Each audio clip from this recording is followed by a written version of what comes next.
আজকে একদল আছে নিজেকে আশেক রাসূল মনে করে, সুন্নি মনে করে, আল্লাহর নবীর ইজ্জতের চাদর নিয়ে যখন টানাটানি করা হয় তাদেরকে ময়দানে দেখা যায় না, রণাঙ্গনে দেখা যায় না, জেলখানায় দেখা যায় না। 12ই রবিউল আউয়ালে শুধুমাত্র মিষ্টি বিতরণ করাকে সুন্নত মনে করে উলামায়ে দেওবন্দ কারো ধার ধারে না, উলামায়ে দেওবন্দ কারো পরোয়া করে না। আমাদের আকাবের, আমাদের আসলাফরা আল্লাহর নবীর সুন্নাহকে প্রতিষ্ঠা করবার জন্য, আল্লাহর নবীর ইজ্জতের চাদর হেফাজত করবার জন্য রক্ত দিয়েছে। আজও মাদারেসে কওমিয়ার ছাত্ররা লড়াই করছে, রক্ত দিচ্ছে। তোমরা মনে করো আমরা রাসূলকে ভালোবাসি না, মিথ্যে কথা। তোমরা মনে করো আমরা রাসূলের অনুসরণ করি না, মিথ্যে কথা।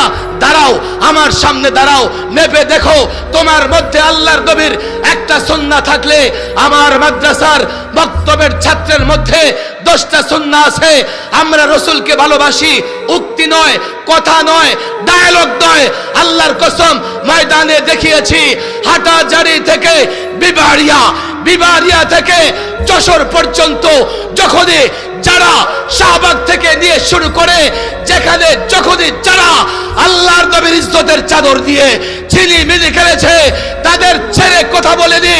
আল্লাহর কসম ভবিষ্যতে যারা আল্লাহর নবীর ইজ্জতের চাদর দিয়ে টান দেবে তাদেরকে ছাড় দেওয়া হবে না।